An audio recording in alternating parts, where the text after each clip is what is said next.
आप देख रहे हैं इंडिया टाउन न्यूज, भारत की बात। नमस्कार, आप देख रहे हैं इंडिया टाउन न्यूज और मैं हूं आपके साथ हर्षिता। महादेव ऑनलाइन सट्टा ऐप मामले में अब जांच की दिशा को बदल देने वाला एक बड़ा दावा सामने आया है। कथित मुख्य प्रमोटर सौरभ चंद्राकर ने भारत लौटने से पहले अपनी और अपने परिवार की सुरक्षा को लेकर गंभीर आशंका जताई है। ओमान में हिरासत में लिए गए चंद्राकर ने कथित तौर पर जांच एजेंसियों को अहम जानकारी देने की इच्छा जताई है, जिसमें राजनीतिक कनेक्शन, पैसों के लेन देन और विदेशों में मौजूद संपत्तियों से जुड़े राज शामिल होने का दावा किया है। लेकिन सवाल बड़ा है, क्या चंद्राकर की वापसी महादेव नेटवर्क से जुड़े कई बड़े चेहरों से पर्दा उठा सकती है? देखिए हमारी रिपोर्ट।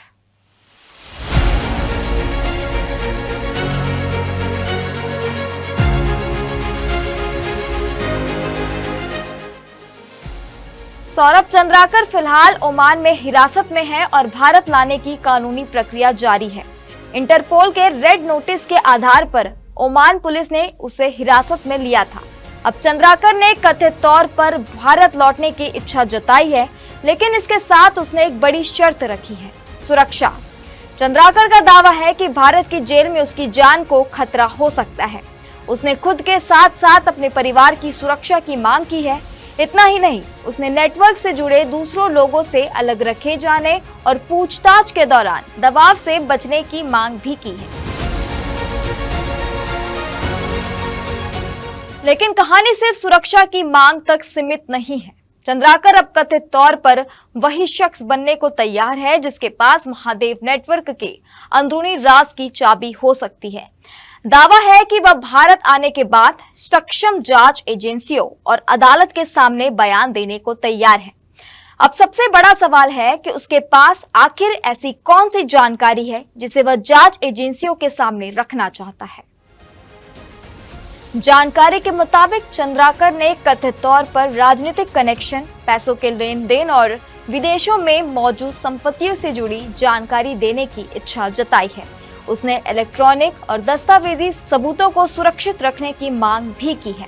हालांकि सुरक्षा की मांग का मतलब किसी तरह की कानूनी छूट नहीं है। उसके दावों और संभावित जानकारी की जांच एजेंसियां स्वतंत्र रूप से करेंगी।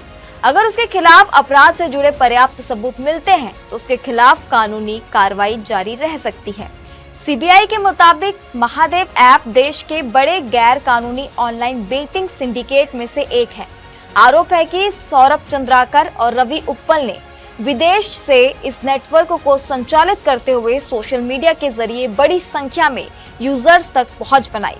जांच के अनुसार देश भर में गैर कानूनी बेटिंग पैनल चलाए गए, यूजर्स को जोड़ा गया और बेटिंग से हुई रकम को कथित तौर पर म्यूल बैंक खातों के जरिए घुमाकर मनी लॉन्ड्रिंग की गई।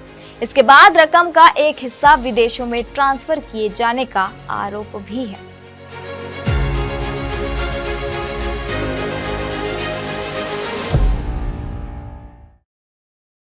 तो महादेव ऑनलाइन सट्टा मामले में असली ट्विस्ट यही है। ओमान की हिरासत में मौजूद सौरभ चंद्राकर भारत लौटने को तैयार है, लेकिन सुरक्षा की गारंटी चाहता है।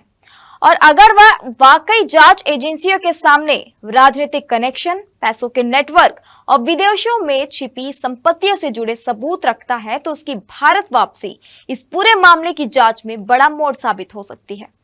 अब नजरें ओमान की कानूनी प्रक्रिया और चंद्राकर के अगले बयान पर टिकी हुई है।